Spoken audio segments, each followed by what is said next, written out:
thiên nhiên ghét chỗ trống. Lina cố gắng dự đoán nước đi tiếp theo của kẻ tấn công đeo mặt nạ nhưng sự kiên nhẫn ngày càng giảm sút, nỗi tuyệt vọng của cô dẫn đến nỗ lực cuối cùng nhằm lập lại trật tự. Selma.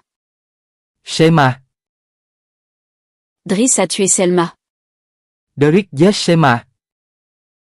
4 petits mots inacceptables. 3 từ không thể nào chấp nhận được. 4 mots qui changent tout. 3 từ thay đổi mọi thứ. 4 mots qui concluent l'histoire d'un frère qui haïssait sa sœur. 3 từ kết thúc câu chuyện về người em trai ghét chị gái mình. Driss nous a manipulés. Driss đã thao túng chúng tôi. Driss a piégé la Furie. Driss đã bẫy Fury. Driss a tué Selma. Driss đã giết Selma. Devenir Furie, c'est accepter de donner sa vie pour sa mission. Trở thành Fury nghĩa là chấp nhận dâng hiến tính mạng vì nhiệm vụ của mình. Car seule la justice empêche une guerre permanente entre parrains. Chỉ công lý mới có thể ngăn chặn cuộc chiến bất tận giữa các bố già. Une guerre qui ferait des victimes innocentes. Một cuộc chiến hại nhiều người vô tội. La Furie travaille pour la voyoucratie, mais c'est vous tous qu'elle protège. Fury làm việc cho bọn côn đồ nhưng tất cả là để bảo vệ mọi người. Comme les autres Furies avant elle. Như các Fury khác trước bà ấy. Selma a vécu et est morte pour ça. Selma sống và chết vì sứ mệnh đó. Mais malgré son sacrifice, la guerre a commencé. Nhưng bất chấp sự hy sinh của bà ấy, cuộc chiến vẫn nổ ra. Et je suis la seule à pouvoir l'arrêter. Tôi là người duy nhất có thể dẹp loạn. Assieds-toi, banane. Ngồi xuống đi, đồ ngốc. C'est le bordel. Một mớ hỗn độn. Ça a encore pété. Lại tan tác rồi. Les parrains, ils appellent tous ici. Các bố già đều đang gọi đến đây. Ils savent plus vers qui se tourner. Họ không biết phải tìm ai nữa. Ce fumier de Park va pas tarder à profiter de la situation. Parker sẽ sớm lợi dụng tình hình. Il a commencé à faire campagne au moment où Selma a pris feu. Hắn đã bắt đầu chiến dịch ngay khi Selma bị đốt. Simon, c'est pas vrai, hein? Simon, không phải sự thật đúng không? Elle est où, Selma? Selma đâu rồi? Désolé. Tôi xin lỗi. Qui a fait ça? Là kẻ nào làm? Elle aurait pas voulu que tu t'en mêles, qui? Cô ấy không muốn ông dây vào đâu, ai? Viens. Theo tôi. Vous voulez la justice? Muốn công lý không? La justice, elle est morte avec elle. Công lý ư, nó chết cùng cô ấy rồi. Celui qui a fait ça, vous voulez qu'il souffre? Muốn trừng phạt thủ phạm không? Vous voulez tout lui prendre? Khiến chúng mất tất cả. Je veux faire des cauchemars quand vous me raconterez ce que vous lui avez fait. Tôi muốn gặp ác mộng khi nghe cô kể về những điều đã làm với chúng. Ce sera pire que ça. Sẽ còn tệ hơn thế. Viens. Đi thôi. Faut pas promettre ça. Đừng hứa như vậy, nhóc. Même Selma a pas pu s'en débarrasser. Cả Selma cũng không thể xử gã. On sait rien sur ce type-là. Ta chẳng biết gì về kẻ này. On sait quelque chose. Ta biết gì sao? Récupère tous les lingots d'or. Lấy tất cả thỏi vàng trong xe. Tu fais quoi, Vaille? Làm gì vậy, đi đi. Tu me reconnais? Nhận ra tao chứ? Tu sais pourquoi je te montre mon visage? Biết tại sao tao để mày thấy mặt không? Pour qu'on sache que t'attaques l'Olympe? Để tất cả biết mày tấn công Olympus. Non. Không. Parce que personne va sortir d'ici vivant? Vì sẽ không ai sống sót ra khỏi đây. Driss. Đời. Le Driss. Là Derrick đó ư? Pourquoi Selma nous a rien dit? Sao Selma không nói gì? Pour vous protéger? Để bảo vệ mấy người. Si l'Olympe avait su qu'elle avait menti, il vous serait arrivé quoi? Nếu Olympus phát hiện bà ấy nói dối, hai người sẽ ra sao? Elle aurait dû nous le dire? Lẽ ra cô ấy nên nói. Toi aussi t'aurais dû nous prévenir? Cô cũng nên cảnh báo chúng tôi. Tu fais quoi, là? Cô ngồi đó làm gì? Vire de là, c'est la place à Selma. Đi ra, đó là chỗ của Selma. C'était. Đã từng là vậy. Vire de là, je t'ai dit. Tôi bảo đi ra. Sinon quoi? Không thì sao? Sinon, je vais t'arracher la gueule. Thì tôi sẽ xé nát mặt cô. Tu commences à me casser les couilles? Cô bắt đầu làm tôi cáu rồi đấy. Depuis que t'es arrivé, c'est le bordel. Mọi thứ loạn từ khi cô đến. Je t'aime pas, je te piffre pas. Tôi chả ưa và chả chịu nổi cô. Je crois que j'avais compris. Tôi nghĩ tôi đã hiểu. C'est tout, t'as fini. Thế thôi à, hết chưa? Le camp des frères qu'a attaqué, juste là. Trại anh em nhà ca bị tấn công, ở đây. Tu sais où il est Driss, toi? Anh biết Derrick ở đâu không? Bah moi non plus.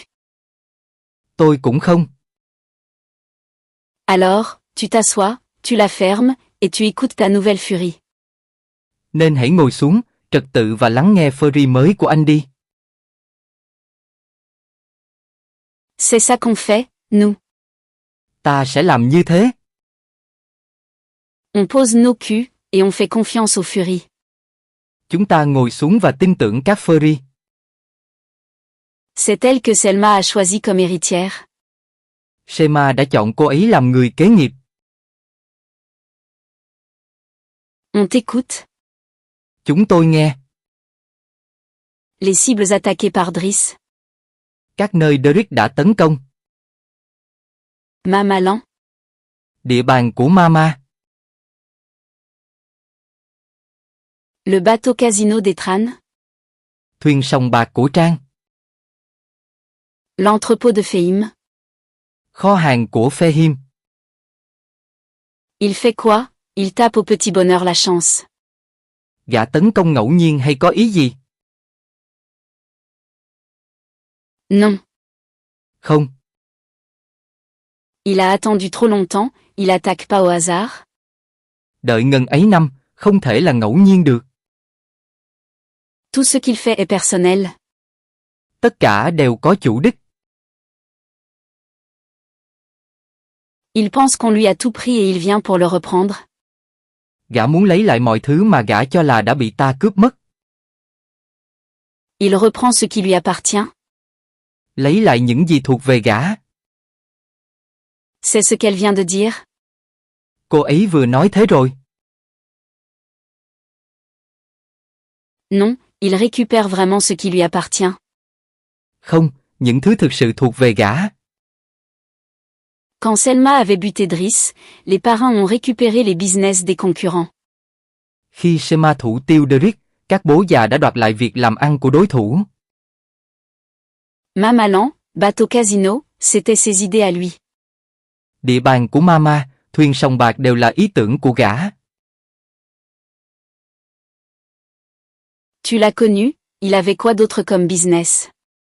Vậy là anh biết gã còn làm ăn gì khác nữa? Il manquait pas d'idées, ton père? Bố cô không thiếu ý tưởng. Il a toujours aimé les mises en scène? Gã luôn thích bày trò. Et faire son business à la vue de tout le monde? Rồi làm việc của gã cho mọi người xem. Mais pour la drogue, alors, là. Nhưng với ma túy thì, Il s'est surpassé. gã quá vượt trội. Faire pousser de l'herbe dans un squat? Trồng cỏ trong một tòa nhà trái phép. C'est là où les flics viennent te chercher. Nơi cảnh sát sẽ tìm đến đầu tiên. Par contre, à côté de l'Élysée. Tuy nhiên, nếu ở cạnh điện Essex, Ou pas loin des ministères, alors là, tu passes inaperçu. và cách các cơ quan trung ương không xa thì sẽ không bị để ý. Il va forcément attaquer là. Hẳn gã sẽ tấn công nơi đó. Laissez-les passer. Cho họ qua. Ils vont attaquer ici, bientôt. Chúng sẽ sớm tấn công nơi này. Donc, je suis le prochain sur la liste. Vậy tôi là mục tiêu tiếp theo. Ça devait arriver. Hẳn là thế rồi. Ça va. Thế nào? On t'annonce que tu vas te faire attaquer et tu bois ton thé avec ton rampant. Sắp bị tấn công mà vẫn ngồi đây uống trà với lũ rắn của anh nhà. C'est bien, t'as beaucoup de sang-froid. Khá đấy, anh thật gan dạ. Infusion de mon meilleur THC. Là một dung dịch của loại THC tốt nhất. Un Excelmans 2021. Essemlen năm 2021. Ça m'aide à garder mon calme. Nó giúp tôi bình tĩnh. Et à prendre les bonnes décisions. Và đưa ra quyết định đúng đắn. On va tout déménager et doubler la garde. Chúng tôi sẽ chuyển mọi thứ đi và huy động gấp đôi lính canh. Non. Không. Si vous faites ça, on perd notre chance de l'arrêter. Làm vậy sẽ mất cơ hội ngăn chặn gã. Tu veux utiliser ce que j'ai de plus précieux comme appât? Muốn dùng kho báu của tôi làm mồi nhử ư? Oui, enfin, non. Phải, mà không hẳn. Je sais que. Tôi biết. Dit comme ça, c'est un peu. Nói như thế có hơi. Même si je fumais tout ça. Tôi có hút hết chỗ cỏ này. Je serais pas suffisamment défoncé pour accepter. Cũng chả đủ phê để chấp nhận. Mais merci de votre visite. Nhưng cảm ơn đã ghé. C'était. Ý tưởng. Divertissant. Nghe giải trí đấy. Bon, allez, gamine, les gars, on s'arrache. Rồi, đi thôi, nhóc, mọi người, ra đi. Alors, Sao? t'abandonnes déjà? Định bỏ cuộc rồi à? Quelqu'un se sert dans vos plantations? Có kẻ đang tư lợi từ đồn điền của anh, biết chứ? Des plants ont été coupés. Vài cây đã bị cắt đi. Quelques plants parmi des centaines. Vài cây trong số hàng trăm cây. Ça devait passer inaperçu. Hẳn là chẳng ai để ý. Lequel d'entre eux? Cây nào? Voyez l'angle des incisions? Thấy gốc rạch không? Un droitier? Kẻ đó thuận tay phải. Il travaille pour vous depuis un moment? Làm ở đây được một thời gian. Il se sent déconsidéré. Hắn thấy không được công nhận. Il a une maîtresse et besoin d'argent. Hắn có tình nhân, cần tiền. Et il transpire. Và hắn đổ mồ hôi. Beaucoup. Rất nhiều. Attrapez-le. Bắt hắn lại. Comment t'as su, j'ai bluffé. Sao cô biết là hắn, chém gió đấy? Ils vont attaquer ici et bientôt. Chúng sẽ sớm tấn công vào đây. Selma t'a bien formé, mais Shema huấn luyện cô rất tốt, nhưng ne me déçois pas. đừng làm tôi thất vọng. Furie. Fury. Deux gardes, c'est presque une invitation, là. Hai lính gác ở cửa, cứ như là mời vào. Certes. Đúng vậy. S'ils doivent attaquer, c'est maintenant. Nếu chúng tấn công, phải là bây giờ. Oui, ils attendent quoi? Phải, chúng đang chờ gì? Si tu t'es planté, ça va mal finir. Nếu cô sai, chuyện sẽ kết thúc tệ hại. On monte, tenez-vous prêts. Đang lên, sẵn sàng đi. Et ça, d'après toi, ça ressemble à une attaque? Có chắc đây là cuộc tấn công không? On fait quoi? Giờ ta làm gì? On attend. Ta đợi. Entrez. Vào đi. Tu t'es planté. Xong rồi, cô đã sai. Celle-là, elle est pas mal. Điều này không tệ. Après les frères K, vous étiez forcément leur prochaine cible. Sau anh em nhà ca, anh chắc chắn là mục tiêu tiếp theo của chúng. Je les ai interceptés avant qu'ils vous attaquent. Tôi đã ngăn chặn trước khi chúng ra tay. J'ai fait ça proprement et sans bruit pour ne pas attirer l'attention sur vous. Tôi đã xử lý gọn gàng và lặng lẽ để tránh gây sự chú ý cho anh. Comment vous avez fait pour savoir qu'ils allaient venir? Sao ông biết chúng sẽ đến đây? Qu'est-ce que tu croyais? Cô nghĩ sao chứ?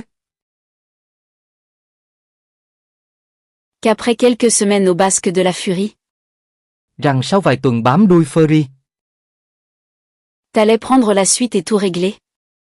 cô sẽ được tiếp quản và xử lý mọi thứ. Tu crois que j'aurais pu faire ça à Selma? Cô nghĩ tôi có thể làm thế với Shema sao?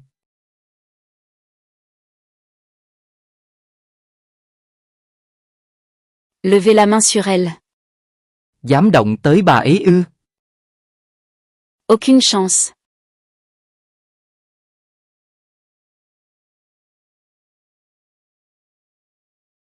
Đừng hòng. Tu n'es pas une furie. Cô không phải Fury.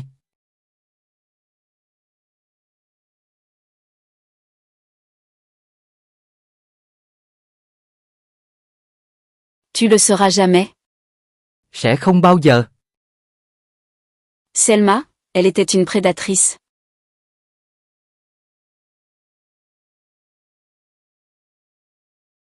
Shema là một kẻ săn mồi.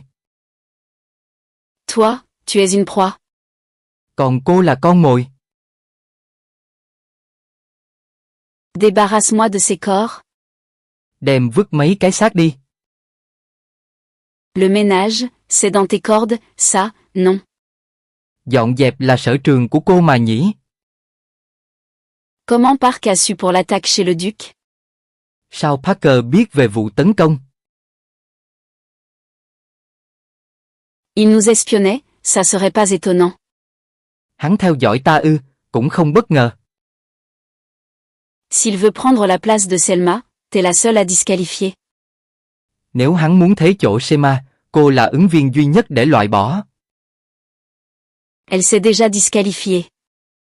Cô bé vốn chả đủ tiêu chuẩn rồi. Mais regarde là, là, regarde nous. Xem cô ấy và ta đang làm gì đi. C'est Selma qu'on devrait enterrer, pas ces connards, là. Ta phải chôn cất Selma chứ không phải mấy tên khốn này. On a de la boue et de la merde jusqu'au cou à cause d'elle. Ta đang ngập trong đống phân vì cô ấy. Simon, arrête. Simon, thôi đi. Arrête de me dire arrête. Đừng bảo tôi thôi. Tu sais où est Driss? Anh biết Derek ở đâu không? Et toi, bah moi non plus. Cô biết không, tôi cũng thế. Mais si on continue avec elle, on va finir comme eux. Nếu cứ nghe cô ấy, ta cũng sẽ kết thúc thế này. Tu merdes et tu nettoies. Cô phá thì đi mà dọn. T'auras au moins appris quelque chose. Ít nhất sẽ học được gì đó. Viens, on se casse, non, allez. Đi thôi, không, thôi nào. Simon. Simon. Putain de merde. Chết tiệt. Il est triste, il sait pas comment exprimer ses. Anh ấy đang đau buồn mà không biết thể hiện thế nào. La colère, ça le tient debout. Sự tức giận giúp anh ấy đứng vững. Vaï, on se casse. Nhanh, ra khỏi đây thôi. Mais il a raison. Mà anh ấy nói đúng. T'es pas prête, gamine. Nhóc chưa sẵn sàng. Ça a jamais été aussi dangereux, et toi là, tu. Chưa bao giờ nguy hiểm đến thế và cô. Je suis désolé.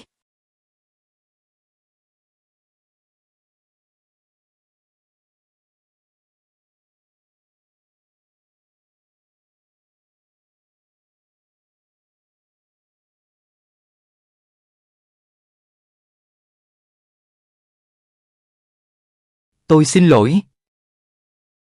Allez, les filles, sortez. Các cô gái, ra ngoài đi. Sortez. Nhanh nào. Il y a aussi celui-là. Xe này cũng là của cô. Pas d'autre livraison prévue pour Mama. Hôm nay Mama đâu còn chuyến hàng nào nữa. Driss, vous avez tué une partie de mes hommes. Derek, chúng mày giết lính của tao. C'est pas possible.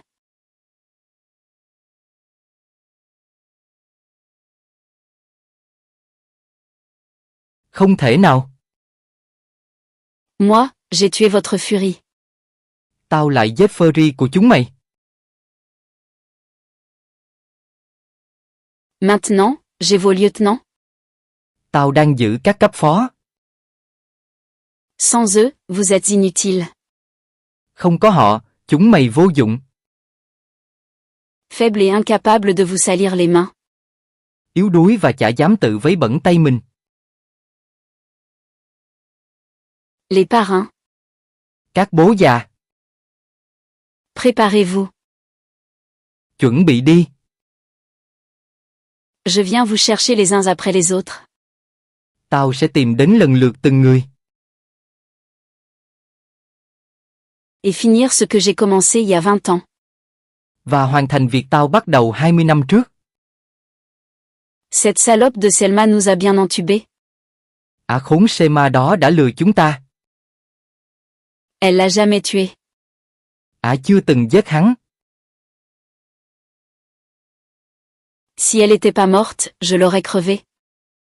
Nếu Ả chưa chết, tôi sẽ tự tay kết liễu Ả. Driss Arago ressuscité. Derek Arago đã hồi sinh. Il faut agir vite et fort. Phải hành động khẩn trương và mạnh mẽ. Damoclès. Tìm Damosen. Damoclès. Damosen ư? Solution radicale. Giải pháp triệt để. Le prix à payer serait trop lourd. Sẽ phải trả cái giá cắt cổ. Qu'est-ce qu'ils vont nous demander en échange? Chúng sẽ yêu cầu đổi lấy cái gì? De l'argent. Tiền. Une part du business, ou la tête de l'un d'entre nous. Một phần làm ăn hay một cái đầu của chúng ta? Ces gars-là. Những kẻ này. Quand ils vous rendent un service. Khi cung cấp dịch vụ. C'est pour vous choper par les couilles et plus jamais les lâcher. Chúng sẽ nắm thóp và không bao giờ để ta thoát, hiểu chứ? Avoir une dette, c'est le signe qu'on est en état de la payer. Mang nợ nghĩa là vẫn có thể sống để trả. Si on laisse faire Driss, l'Olympe va finir en cendres. Nếu để Driss ra tay, Olympus sẽ thành tro bụi. Bah. Chuyện này. On peut voir avec Park. Hãy bắt tay với Parker. Peut-être qu'il arrivera à le buter. Anh ta có thể hạ gục hắn. Il est toujours bien renseigné. Anh ta rất nhạy bén. Il a sauvé une planque à moi que les hommes de Driss allaient attaquer. Anh ta cứu một nơi ẩn náu của tôi khỏi sự tấn công của Driss. Il les a tous dégommés. Anh ta đã xử cả lũ. Non, arrête. Không, dừng lại. Park, c'est le seul qui fait le poids. Hẳn Parker là người duy nhất có thể giúp. C'est comme ça que tu me remplaces. Đây là cách cháu thay thế bá sao? Selma a toujours ce qu'elle veut, et ce qu'elle veut, c'est Lina. Selma luôn có được thứ mình muốn, và thứ bà ấy muốn là Lina. Elle a pas d'enfant, pas d'héritière. Không con, không ai thừa kế. Driss a raison, elle renoncera jamais à nous la prendre. Driss nói đúng, sẽ cướp con bé bằng được. On doit continuer, on peut pas. Ta phải hành động. Là, ça nous dépasse. Không được, ngoài tầm chúng ta. Détourner l'argent de l'Olympe, c'était déjà de la folie. Biển thủ tiền của Olympus là điên lắm rồi. Quand Driss est venu, il nous a prévenus. Driss đã đến và cảnh báo ta. Darius, sauver Lina, ça impliquait de prendre des risques. Darius, cứu Lina nghĩa là chấp nhận rủi ro. Ce que je voulais, c'était protéger ma fille. Điều anh muốn là bảo vệ con gái mình. Pas m'attaquer au parrain. Không phải tấn công bố già. Tu veux plus la protéger? Giờ anh đổi ý à? Trop tard pour reculer. Quá muộn để quay đầu rồi.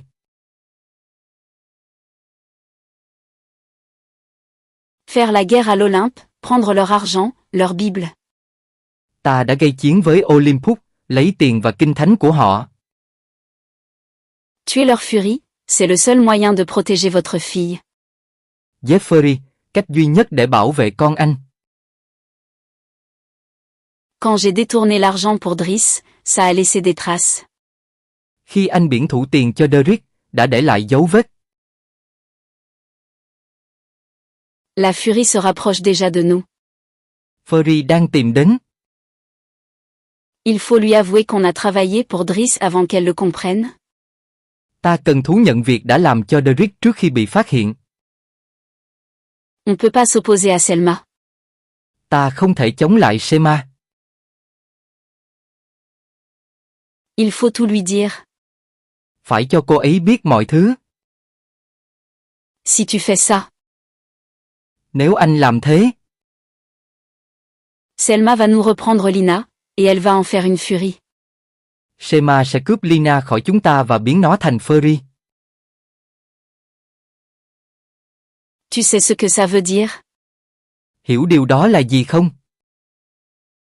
Être furie, c'est une malédiction. Trở thành Furry là một lời nguyền. Un jour ou l'autre, elle va prendre une balle, un coup de couteau. Một ngày nào đó, con bé sẽ bị bắn, bị đâm. Ou être torturée à mort, comme les autres furies avant elle. Hoặc bị tra tấn đến chết, như những Furry trước kia. Je veux pas de ça pour ma fille. Em không muốn nó có kết cục đó. On n'a pas le choix. Không có lựa chọn. C'est elle ou nous. Là con bé hoặc chúng ta. Papa. Bố. C'était ça, son vrai visage. Bộ mặt thật của ông ta đấy. Un salaud prêt à sacrifier sa fille unique. Một tên khốn sẵn sàng vứt bỏ đứa con duy nhất. C'est pas possible, c'est un montage, c'est toi. Không thể nào, đó là giả, chính ông. Je voulais pas le laisser faire. Bố không chấp nhận nổi. C'est ça que tu cherches. Đang tìm thứ này à? C'est bien, Selma t'a bien éduqué. Khá đấy, Shema đã dạy con rất tốt. Laisse sortir ta colère. Hãy trút bỏ tức giận đi. Elle aurait dû te dire qu'on gagne pas une guerre avec la colère. Bà ta nên dạy con là không thể thắng với sự tức giận. Parle pas d'elle, espèce de malade. Đừng nhắc đến bà ấy, đồ bệnh hoạn. Accepte. Chấp nhận đi. Accepte que sa mort était nécessaire. Cần chấp nhận rằng bà ta đã chết. Et que ça t'a libéré. Và con được giải phóng. Avec moi, tu seras pas obligé d'être une furie. Ở bên bố, con sẽ không cần làm Furry. Tu pourras être ce que tu veux. Con hãy là thứ con muốn. Je te donne le choix, Lina. Bố cho con sự lựa chọn. Ceux pour qui tu veux te venger t'ont jamais laissé choisir. Điều mà những người kia không bao giờ cho con. Tes parents adoptifs t'ont arraché à moi et t'ont menti.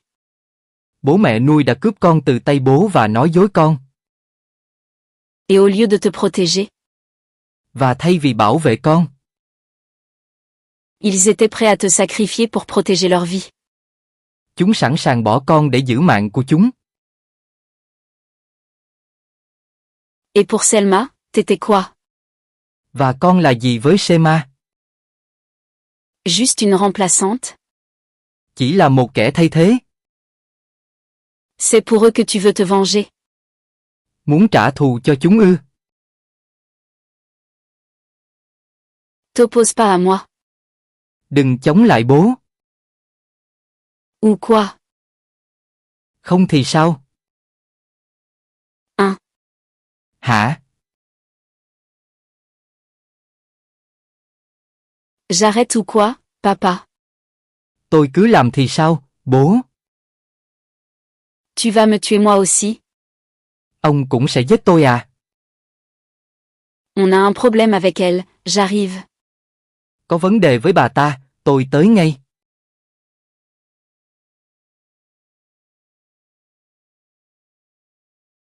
Lina, écoute-moi. Lina, nghe bố nói. T'as plus personne sauf moi. Giờ con chỉ có bố. Et moi, j'ai que toi. Và bố chỉ có con.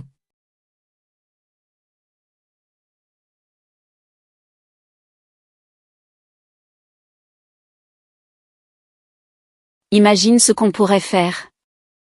Ta sẽ cùng nhau làm nên chuyện. On a un problème avec elle. Có vấn đề với bà ta. Elle commence à me péter les couilles. Cô ta bắt đầu làm tôi điên rồi. C'est quoi ton délire, toi, deux mecs avec des griffures, ça veut rien dire. Sao, hai tên lính của Derek với mấy vết xước thì chứng tỏ gì hả? C'est Selma qui les a griffés. Shema đã cào chúng. Pour dire qu'elle est en vie, c'est un message. Để cho ta biết bà ấy còn sống, một lời nhắn. C'est des conneries. Nhảm nhí. Simon, c'est une chapelle, arrête. Simon, đang ở nhà thờ, thôi đi. C'est une chapelle, doucement. Ta đang ở nhà thờ, khẽ thôi. Tu l'as dit toi-même, il adore les mises en scène. Anh từng nói gã thích diễn trò. C'est pas Selma. Đây không phải Shema. Faire croire à la mort de la furie, c'est bénef, pour Driss. Dạ cái chết của Fury có lợi cho Derek. Ça désorganise les parrains qui se pensent sans protection. Các bố già sẽ hoang mang vì mất người bảo vệ. Ça lui fait gagner du temps pour interroger Selma. Gã cũng có thời gian để thẩm vấn Shema. S'il veut faire tomber les parrains. Nếu gã muốn hạ các bố già. Il a besoin de la faire parler. Gã cần moi tin từ bà ấy. Elle seule connaît leurs points faibles. Chỉ có bà ấy biết điểm yếu của họ. Si t'as raison. Nếu cô đúng. Si elle est vivante. Nếu cô ấy còn sống. Alors, elle tient, elle résiste, c'est notre boss, elle tient. Thì cô ấy đang chịu đựng, sếp của ta đang chống cự. Et, tu vas pas te faire retourner le cerveau. Đừng để cô ta thao túng. Elle est morte, Selma, tu comprends? Shema chết rồi, hiểu chứ? Morte. Chết rồi. C'est quoi, ce délire, là? Chuyện quái gì vậy? Merci. Cảm ơn. Merci d'être venu. Cảm ơn đã đến. Je sais que ça va être dur, mais... Tôi biết là khó khăn, nhưng... Si vous voulez bien vérifier. Nhờ ông kiểm tra. Quoi? Gì cơ? Mais t'as un problème, toi, t'es sérieuse. Cô có vấn đề rồi, nghiêm túc đấy à? Et si elle avait raison? Cô bé đúng thì sao? Ça va, t'es contente? Được rồi, cô vui chứ? Avec tes délires, là. Với ảo tưởng của mình. Tu crois qu'il souffre pas déjà? Anh ấy đủ đau khổ rồi mà. Papou. Papu. T'as envie d'y croire, mais c'est pas possible. Anh muốn tin, nhưng điều đó là không thể. Simon. Simon. Je veux le faire. Tôi sẽ làm. Je peux pas voir ça. Tôi không xem nổi. Tu la laisses faire. Anh cứ mặc kệ à. Tu la laisses vous balader. Cứ để cô ta lấn át ư. Et si j'ai envie d'y croire? Nếu tôi muốn tin thì sao? C'est pas elle. Không phải cô ấy. Tu déconnes, là. Đùa tôi ư. C'est pas ma Selma. Không phải là Shema của tôi. J'ai tenu la main de cette femme pendant 20 ans. Tôi đã nắm tay cô ấy hơn 20 năm. Et ça? Và người này? Ça, c'est pas elle. Không phải cô ấy. C'est pas ma Selma. Không phải Selma của tôi. Regarde, vraiment. Nhìn mà xem, thật đấy. C'est pas Selma. Không phải Selma. Bordel. Chết tiệt. Un faux cadavre pour éviter qu'on la cherche. Tạo một cái xác giả để ngăn ta tìm bà ấy. Elle est increvable, notre boss. Sếp chúng ta là bất diệt. Et on va la retrouver. Và ta sẽ tìm ra bà ấy. Comment elle a fait pour se détacher? Sao bà ta tháo còng được? Tu la prends pour une conne. Nghĩ bà ta là kẻ ngốc à?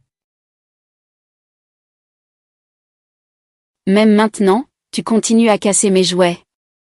Đến giờ, chị vẫn tiếp tục phá đồ chơi của tôi.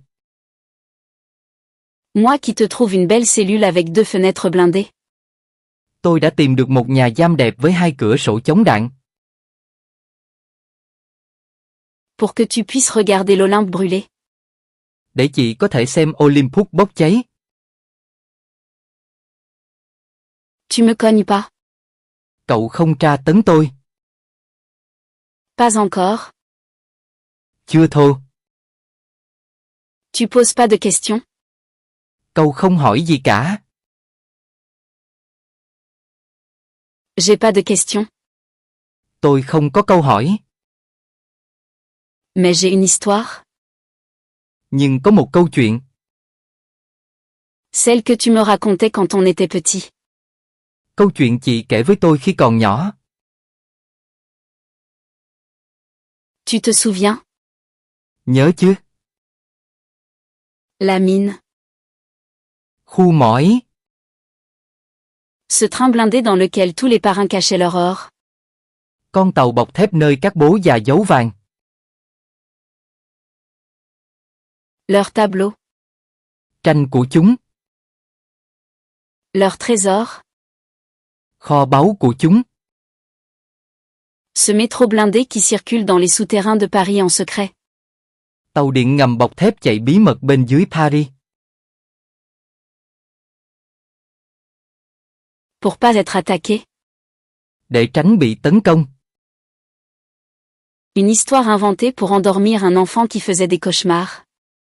Tôi chỉ bị chuyện để dỗ một đứa trẻ hay gặp ác mộng ngủ yên. Je fais plus de cauchemars, Selma.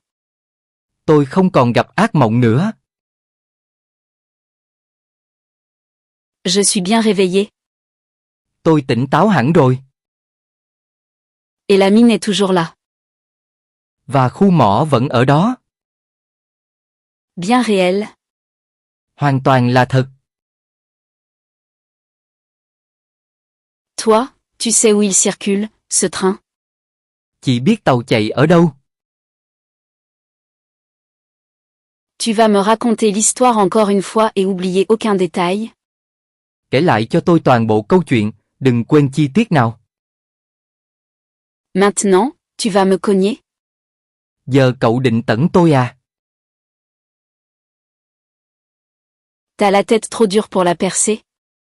Đầu chị cứng, khó đâm thủng lắm. C'est pas le cas de ton mari. Mà chồng chị thì không. Ou de ton équipe? Đồng đội của chị nữa. Tu vas encore sacrifier les tiens pour protéger tes patrons? Chị sẽ hy sinh họ để bảo vệ các chủ nhân sao?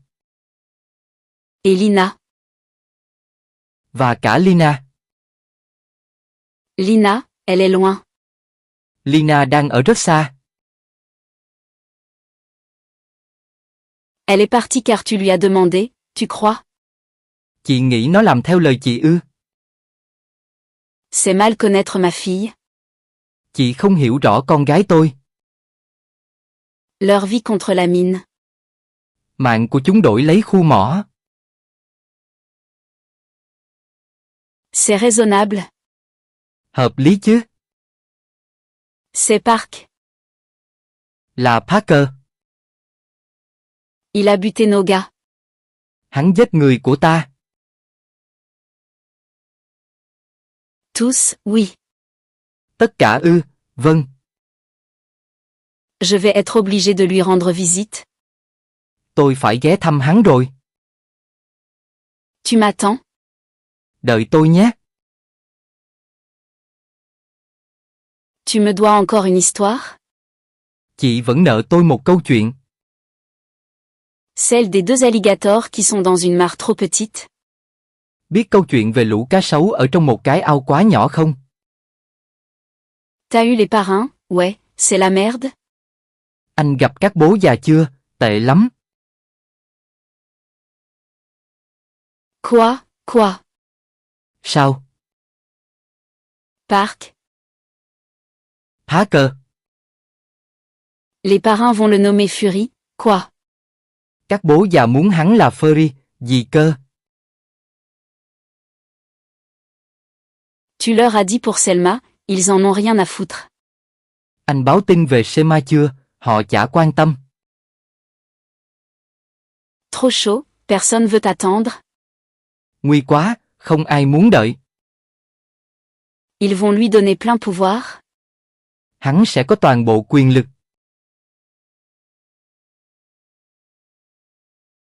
Putain, bordel.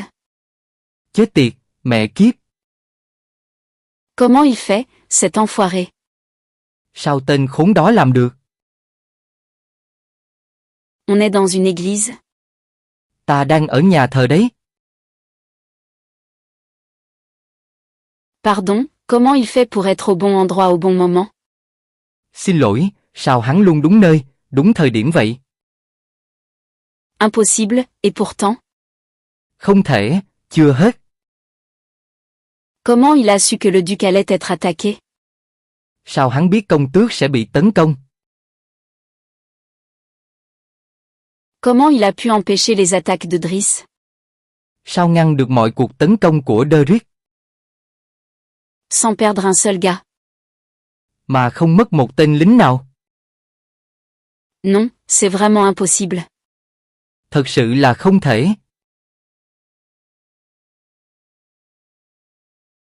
Depuis le début, quelqu'un lui facilite les choses. Ai đó đã giúp hắn hành động dễ dàng hơn. Driss. Derrick.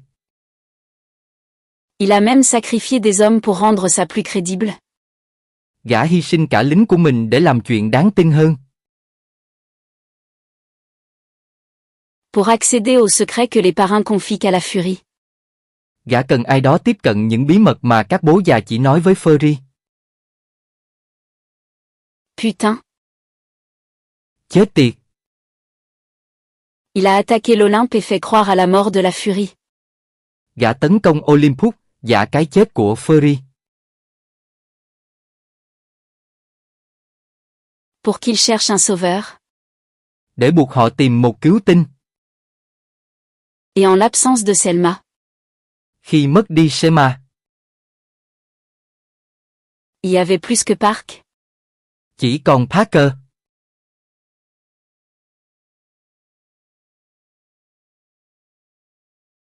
Pour protéger l'Olympe, la Furie a besoin de tout connaître de ses maîtres. Để bảo vệ Olympus, Furry cần biết mọi thứ về các chủ nhân. Leurs petits et leurs grands secrets. Mọi bí mật lớn nhỏ.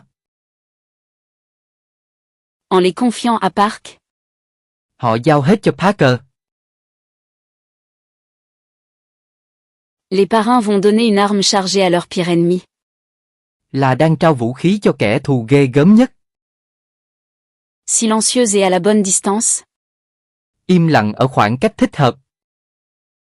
Elle t'a bien formé. Cô ta huấn luyện cô rất tốt. Mais t'as un parfum. Nhưng cô có một mùi hương. Très particulier. Rất độc đáo. Pas désagréable, ceci dit. Phải nói là rất dễ chịu. Les parrains ont fait de vous leur Furie. Các bố già đã phong ông làm Furry. La nature a horreur du vide. Thiên nhiên ghét chỗ trống. Ils vont confier leurs secrets. Họ đã cho ông biết mọi bí mật. Driss, qu'est-ce qu'il veut? Derek muốn gì? T'as compris ça? Cô biết rồi ư? Il est où? Ông ta ở đâu? Fais-le. Xử đi. C'est bien, mon garçon. Tốt lắm chàng trai. T'es blessé. Cậu bị thương. Comment c'est possible? Sao có thể? Plutôt mon sang que le sien. Thà là máu của tôi. Vaï, tire. Bắn đi.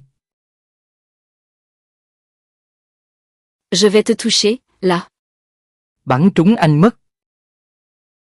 Tire. Bắn đi. Fais-le. Bắn.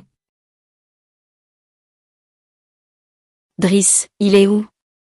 Derek ở đâu? Qu'est-ce qu'il veut? Ông ta muốn gì? Selma est en vie. Shema còn sống không? Est-ce que Selma est en vie? Shema còn sống không? Réponds-moi, enfoiré, putain. Trả lời đi, đồ khốn, chết tiệt. Enfoiré, réponds-moi. Tên khốn, trả lời tôi đi. Faut qu'on dégage. Ta phải đi. Je vais m'occuper de son corps. Anh sẽ xử lý cái xác. C'était le seul à savoir pour Driss. Hắn là người duy nhất biết về Derek. Attends, Đợi đã. c'est ça qu'il voulait. Đó là thứ gã muốn.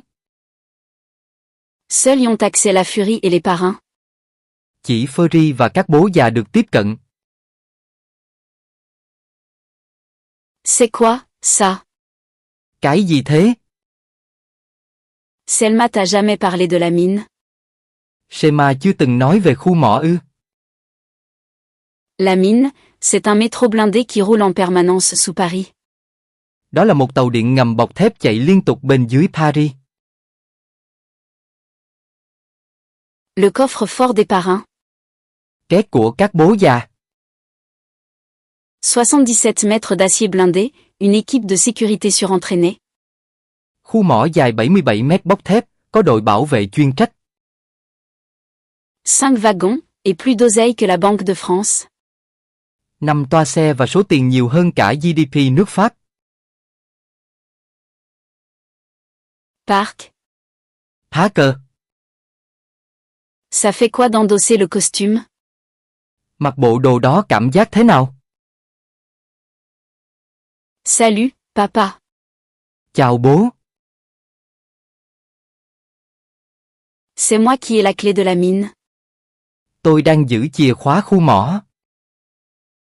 Si tu la veux, je te l'échange contre Selma.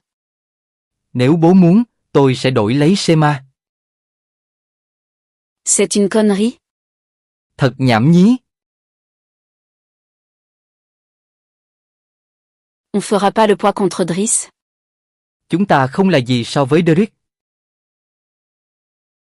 C'est un fils de pute. Đúng là đồ con hoang. Tu parles de ma grand-mère. Anh đang chửi bà tôi đấy. Misogyne, comme insulte. Xúc phạm phụ nữ quá. Jouez les relax. Cứ bình tĩnh.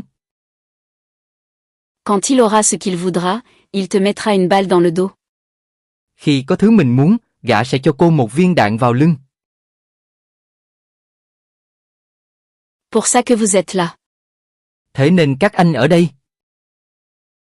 On va se poster là-haut. Bọn tôi sẽ canh gác trên đó. On t'aura dans le viseur. Bọn tôi sẽ để ý cô. Le premier qui s'approche, je lui fais un couloir entre les oreilles. Kẻ nào đến gần, tôi sẽ tặng một cái lỗ giữa hai tai. Selma avait raison. Shema đã đúng. T'as des tripes. Cô rất gan dạ. Je me suis planté. Tôi đã sai. Je suis désolé, Lina. Tôi xin lỗi, Lina. Je te pardonne. Tha thứ cho anh đấy. Et au cas où ça tourne mal, je te pardonne de m'avoir balancé à Park. Nếu chuyện xấu đi, tôi tha thứ chuyện anh bán đứng tôi cho Parker. Pardon, elle vient de dire quoi? Gì cơ, cô bé vừa nói gì? On fait des choses insensées pour protéger ceux qu'on aime. Ta làm những điều điên rồ để bảo vệ những người ta yêu. Driss va arriver. Derek đang tới. Celle-là, on va s'en recauser. Chuyện này chưa xong đâu. Je vois ton oreillette. Tôi thấy tai nghe của cô. Tu veux qu'il sache qu'on est là. Muốn gã biết bọn tôi ở đây à? Je suis sûr qu'il le sait déjà. Chắc chắn là gã biết rồi. La clé de la mine. Chìa khóa khu mỏ. Trahir l'Olympe, même pour sauver sa vie. Phản bội Olympus, dù là để cứu mạng bà ta. Selma te le pardonnera pas. Shema cũng sẽ không tha cho con. Tu sais. Biết chứ? Elle est où? Bà ấy đâu? Je l'ai dans mon viseur. Tôi đang để mắt gã. Moi aussi, je t'ai dans mon viseur. Bố cũng để mắt đến con. Quand tu m'as appelé, t'avais déjà perdu. Con đã thua ngay khi gọi cho bố. Quoi qu'il arrive, vous bougez pas. Các anh, cấm cử động dù thế nào. La clé de la mine contre Selma et après. Khu mỏ đổi lấy Shema, rồi sao nữa? T'attaques le train. Ông tấn công tàu. Elle essaie de t'arrêter. Bà ấy cố ngăn ông lại. Et tout le monde meurt. Tất cả đều chết. Et moi, j'en peux plus, des morts. Tôi không thể để ai mất mạng nữa. Je veux que ça s'arrête. Tôi muốn chuyện này dừng lại. Je m'en occupe. Để tôi. J'ai fait ce qu'il fallait. Em đã xong nhiệm vụ. Et t'espères quoi? Em đang mong điều gì? Que je te laisse filer. Mong anh để em đi à? Le flic et la taularde. Cảnh sát và phạm nhân. Ça sonne comme un mauvais porno, ça. Nghe như phim khiêu dâm tệ hại. C'est la seule qui a accepté de monter cette opération. Cô ấy là đội trưởng duy nhất đồng ý vụ này.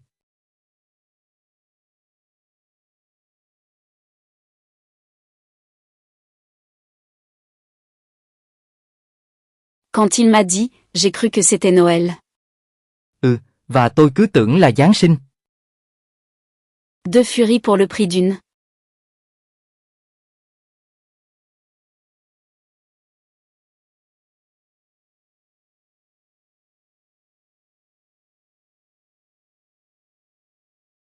Có được hai Furry cùng lúc. Merci, Lina. Cảm ơn, Lina.